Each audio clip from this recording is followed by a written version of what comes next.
Hello guys, welcome to another video of stock market friends. Sim Biotech Pharma Lab Limited का जिस IPO का आज date होगा, subscription open हो रहा है, जानेंगे लाइव सब्सक्रिप्शन जेएमबी कितना चल रहा है, लिस्टिंग कितना मिलेगा, परफॉर्मेंस कैसा अप्लाई करें या फिर फाइनल डिसीजन के हाल, इन सभी पॉइंट्स को डिस्कस करेंगे। ये कोई रिकमेंडेशन वीडियो नहीं है सर, जो भी फाइनल डिसीजन होगा अपने रिस्क पर लीजिएगा। चलिए फ्रेंड्स, वीडियो स्टार्ट करते हैं। तो गाइस आईपीओ 24 को ओपन हुआ था, 27 अगस्त क्लोज किया जा रहा है, मतलब कि आज के दिन सॉरी 3 डे आईपीओ है। और 1 सितंबर का लिस्टिंग डेट, ₹2 का फेस वैल्यू, 938 टू 988 रुपीज का प्राइस बैंड, 15 शेयर्स की lot size, fresh capital book of OFS का combination, book build IPO 1757 crore का issue size, 1.8 crore shares issue किया गया, जिसमें फ्रेश कैपिटल 150 करोड़ का और ओएफएस 1607 करोड़ किया जा रहा है। बीएसई एनएसई दोनों एक्सचेंज में लिस्टिंग होगा और एम्प्लॉय डिस्काउंट दिया गया 90 रुपीज का। अलॉटमेंट डेट है 28 अगस्त का, 31 को रिफंड रिलीज किया जाएगा, शेयर्स डिमेट अकाउंट में क्रेडिट होगा। ऑफर दी गई है क्यूआईबी, एंकर इंक्लूड नहीं करेंगे, ऑलरेडी एलोकेट हो चुका है, जो कि लगभग 19.9%। बिग एचएनआर 10, स्मॉल एचएनआर 5, रिटेल 34.9 और एम्प्लॉय 0.2% ऑफर दी गई है।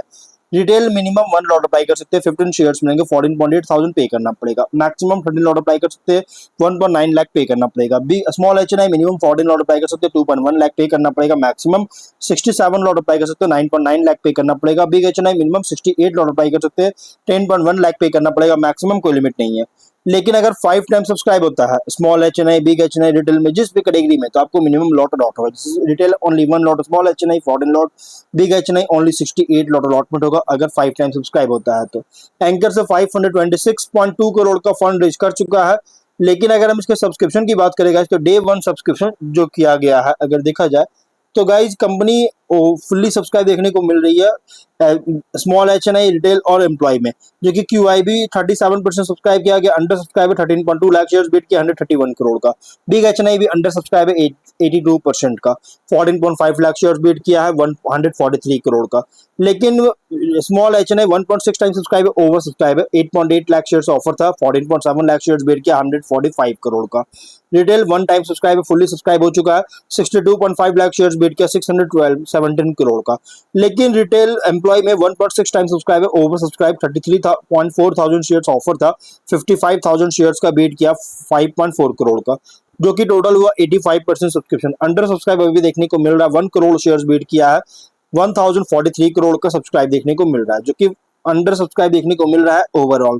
लेकिन जीएमपी की बात करेंगे तो कंपनी का जीएमपी ट्रेड कर रहा है 335 रुपीज का। जीएमपी में देखिएगा बहुत तेजी से गिरावट आया कल के दिन, मतलब कि 23 को 409 रुपीज का जीएमपी था, लेकिन उसके बाद जीएमपी 355 रुपीज का बहुत तेजी से गिरावट आया, जिसके अकॉर्डिंग 34% का very strong listing gain expect कर सकते हैं, जो कि 1323 रुपीज का एस्टिमेटेड लिस्टिंग प्राइस, 5025 रुपीज का एस्टिमेटेड प्रॉफिट सिंगल लॉट पर मिल सकता है। लेकिन अगर हम बिजनेस की बात करें तो कंपनी जो है ये एक फार्मास्यूटिकल एंड बायोटेक्नोलॉजी कंपनी है। कंपनी इंगेज है एपीआई, न्यूट्रिशनल इंग्रेडिएंट्स और स्पेशलिटी प्रोडक्ट्स का डेवलपमेंट और मैन्युफैक्चरिंग में इंगेज है।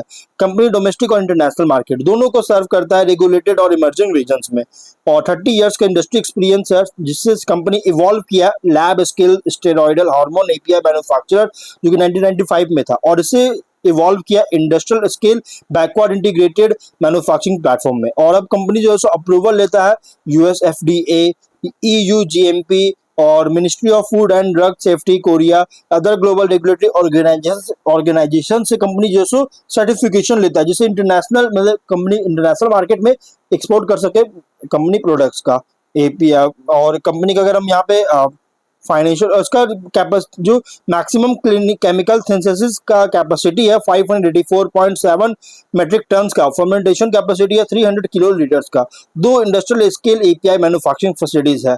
और कंपनी का अगर हम यहाँ पे फाइनेंशियल देखा जाए तो एसेट रेवेन्यू प्रॉफिट दोनों बहुत तेजी से ग्रोथ कर रही है, लेकिन सॉरी रेवेन्यू ग्रोथ हो रहा है, रेवेन्यू में ग्रोथ हो रहा है, लेकिन प्रॉफिट इनकंसिस्टेंसी देखने को मिला कि 25 में गिरावट आया था, 26 में वापस से ग्रोथ किया, और लगभग 26 में जो ग्रोथ हुआ है प्रॉफिट 14% का और रेवेन्यू 15% का ग्रोथ किया है। लेकिन टॉप लाइन तो ग्रोथ है, बट बॉटम लाइन इनकंसिस्टेंसी देखने को मिल रहा है, प्रॉफिट में थोड़ा डाउनफॉल देखने को मिल रही है। लेकिन अगर हम इसके पीयर्स की बात करेंगे तो concern Concord Biotech, Divi's laboratories, Cohance life science, Laurus labs और हेक्सागॉन न्यूट्रिशन, सही पेरेंटल्स, कोरोना रेमेडीज, ये सभी इसके कॉम्पिटिटर है। ऑब्जेक्टिव क्या है तो आउटस्टैंडिंग बोरोविंग्स को रिपेमेंट या पेमेंट करना चाहते हैं, जनरल कॉर्पोरेट पर्पस के लिए फंडिंग चाहते हैं। Ratios ROE 11.2 ROCE, 11.5 RONW, 9.5 PAT margin, 12.6 EBITDA margin, 26.6% का डेट इक्विटी 5.3 पीवी है 5.3, पी रेशियो 55.4 टाइम का, और प्रोमोटर होल्डिंग है प्री आई पे 34.5%। देखिए इस कंपनी का एक सबसे बड़ा प्रॉब्लम क्या है ना कि प्रोमोटर का होल्डिंग बहुत ही लोवेस्ट, बहुत ही मिनिमम देखने को मिल रहा है, बहुत ही कम देखने को, 1/3 ओनली प्रोमोटर का होल्डिंग देखने को मिल रहा है, और इस कंपनी के लिए कंसर्न रेज कर रहा है। और इसके रिसेंट फाइनेंशियल डेटा के अकॉर्डिंग प्राइस बैंड जो रखा गया बहुत ही एग्रेसिवली प्राइस रखी गई है, कंपनी का जो प्राइस बैंड है बहुत ही एग्रेसिवली प्राइस रखी गई है। लेकिन अगर हम स्वॉट एनालिसिस करेंगे तो जिसमें स्ट्रेंथ अगर देखा जाए तो company pharmaceutical, API, biotechnology, complex injectable sector में ऑपरेट करता है। स्ट्रॉन्ग स्पेशलाइजेशन है कॉर्टिकोस्टेरॉइड स्टेरॉइडल हार्मोन एपीआईज में, जो कि कंपनी को एक डिफरेंशिएटेड पोजीशन दे रही है फार्मास्यूटिकल इंडस्ट्री में के अंदर, और मोर देन 3 डिकेड्स का इंडस्ट्री एक्सपर्टीज एक्सपीरियंस है और स्टैब्लिश्ड रिलेशनशिप है ग्लोबल फार्मास्यूटिकल कस्टमर्स के साथ, और इंटीग्रेटेड कैपेबिलिटीज है जो कि organic, chemical, biotechnology, complex injectables में, backward integration, in house manufacturing capabilities जो कि ग्रेटर कंट्रोल प्रोवाइड करता है क्वालिटी, सप्लाई और प्रोडक्शन के ऊपर, और स्ट्रॉन्ग एक्सपोर्ट ओरिएंटेशन है जो कि एक्सेस प्रोवाइड करता है इंटरनेशनल फार्मास्यूटिकल मार्केट्स में, स्पेशलाइज्ड प्रोडक्ट्स, रेगुलेटरी कैपेबिलिटीज जो कि मीनिंगफुल एंट्री बैरियर्स क्रिएट करता है। रिसेंटली प्रॉफिटेबिलिटी अभी बहुत ही हेल्दी है क्योंकि एबिटा मार्जिन सब्सटेंशियली स्ट्रॉन्गर हुआ है 23 के कंपैरिजन में। बट वीकनेस की बात करेंगे तो बिजनेस अभी भी सिग्निफिकेंटली डिपेंड करता है API products, particularly specialised steroidal products पर। कस्टमर कॉन्सेंट्रेशन इंपॉर्टेंट रिस्क है, large international exposure currency, regulatory और जियोपॉलिटिकल रिस्क क्रिएट करता है। फार्मास्यूटिकल मैन्युफैक्चरिंग में जो कि कंटिन्यूअस इन्वेस्टमेंट जरूरत पड़ेगा क्वालिटी सिस्टम्स, टेक्नोलॉजी और रेगुलेटरी कॉम्प्लायंस में। डेट इंक्रीज किया है अगर हम अर्लियर फाइनेंशियल ईयर से कंपेयर करेंगे, जिससे इंपॉर्टेंस बैलेंस शीट मैनेजमेंट का इंपॉर्टेंस इंक्रीज हो रहा है। और प्रॉफिटेबिलिटी भी अगर देखें तो कंसिस्टेंटली एवरी ईयर ग्रो नहीं कर रहा है, क्योंकि जैसे मैंने आपको बताया 25 में गिरावट आया था, और इसलिए कुछ असम अर्निंग वोलेटिलिटी देखने को मिल सकता है। और अपॉर्चुनिटीज की बात करें तो ग्लोबल डिमांड ग्रो कर रही है specialised APIs, complex pharmaceutical ingredients के लिए, और सीडीएमओ कॉन्ट्रैक्ट डेवलपमेंट अपॉर्चुनिटीज का एक्सपेंशन, रेवेन्यू डाइवर्सिफाई कर सकता है, बायोटेक्नोलॉजी फर्मेंटेशन कैपेबिलिटीज जो कि न्यू फार्मास्यूटिकल एप्लीकेशंस ओपन कर सकता है, और कॉम्प्लेक्स इंजेक्टेबल्स जो कि एक्सेस प्रोवाइड करता है हायर वैल्यू प्रोडक्ट्स का, और ग्लोबल फार्मास्यूटिकल कंपनीज जो कि सप्लाई चेन डाइवर्सिफिकेशन की मांग कर रही है, जिससे इंडियन एपीआई मैन्युफैक्चरर्स बेनिफिट कर सकता है। और एडिशनल रेगुलेटेड इंटरनेशनल मार्केट में एक्सपेंशन एड्रेसेबल मार्केट को इंक्रीज कर सकता है। फर्दर बैकवर्ड इंटीग्रेशन जो कि सप्लाई सिक्योरिटी मार्जिन इंप्रूव कर सकता है। थ्रेट अगर देखा जाए तो स्ट्रॉन्ग कंपटीशन है इंडियन और इंटरनेशनल एपीआई मैन्युफैक्चरर से, रेगुलेटरी इंस्पेक्शन से कॉम्प्लायंस इश्यूज अगर होता है तो ऑपरेशन को मटेरियली अफेक्ट कर सकता है। इंटरनेशनल ट्रेड पॉलिसीज में कोई बदलाव होता है तो एक्सपोर्ट अफेक्ट कर सकता है, और मेजर कस्टमर से ऑर्डर का रिडक्शन या लॉस होता है तो इंपैक्ट कर सकता है मटेरियली रेवेन्यू को। रॉ मटेरियल सप्लाई डिस्ट्रप्शन जो कि प्रोडक्शन अफेक्ट कर सकता है। प्राइसिंग प्रेशर लगाया जा सकता है एपीआईज में, जिससे मार्जिन रिड्यूस हो सकता है। मैन्युफैक्चरिंग इंटरप्शन अगर होता है की फैसिलिटीज में तो निगेटिवली अफेक्ट कर सकता है फाइनेंशियल परफॉर्मेंस को। पीयर कॉन्टेक्स्ट करेंगे तो specialised pharmaceutical and biotechnology company है, कोई conventional generic drug manufacture company नहीं है। स्ट्रॉन्गेस्ट डिफरेंशिएशन क्या है तो कॉम्बिनेशन है steroidal API, steroid hormone API, fermentation technology, complex injectables, backward integration, international customer base.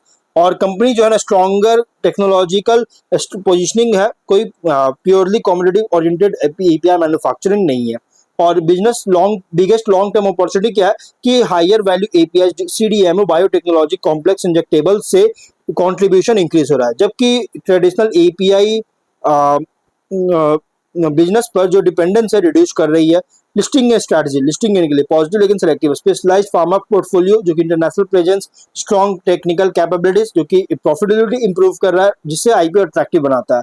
जबकि कस्टमर कॉन्सेंट्रेशन, एक्सपोर्ट एक्सपोजर और प्रॉफिटेबिलिटी को सस्टेन करने की जरूरत है, जिससे करना चाहिए लिस्टिंग गेन पोजीशन को अप्लाई लेने के लिए पहले आपको कंसिडर करना पड़ेगा इन सभी पॉइंट्स को। और लॉन्ग टर्म के लिए पॉजिटिव लेकिन स्ट्रॉन्ग सेलेक्टिव है।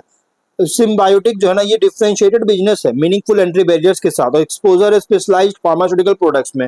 स्ट्रॉन्गेस्ट लॉन्ग टर्म ट्रिगर क्या है कि specialised API, CDMO expansion, biotechnology, fermentation application, complex injectables, international business में ग्रोथ पर ये ग्रोथ इसका जो स्ट्रॉन्गेस्ट लॉन्ग टर्म ट्रिगर है। लेकिन की फैक्टर्स आपको मॉनिटर करना पड़ेगा, जैसे customer concentration, regulatory compliance, debt, export dependence और मार्जिन के सस्टेनेबिलिटी। स्ट्रैटेजी वर्डिक्ट लिस्टिंग के लिए सेलेक्टिव है, अगर सब्सक्रिप्शन डिमांड जेपी सपोर्टिव होता है तो लॉन्ग टर्म के लिए स्ट्रॉन्ग सेलेक्टिव है, strong specialised pharma business good technological capabilities के साथ है, ग्लोबल एक्सपोजर के साथ, जो कि लेकिन कस्टमर कॉन्सेंट्रेशन रेगुलेटरी रिस्क और अर्निंग वोलेटिलिटी केयरफुल्ली आपको मॉनिटर करने की जरूरत पड़ेगा। इसलिए guys, जो भी फाइनल ये प्योर दिखा जाए तो मीडियम लॉन्ग टर्म कस्टमर ये प्योर लॉन्ग टर्म आईपी, और ये इसलिए जो भी फाइनल डिसीजन होगा अपने रिस्क पे लीजिएगा। ये कोई रिकमेंडेशन वीडियो नहीं। तो गाइस वीडियो कहीं पर एंड करते हैं, कोई डाउट है कमेंट बॉक्स में पूछे। मिलता है नेक्स्ट वीडियो में। बाय।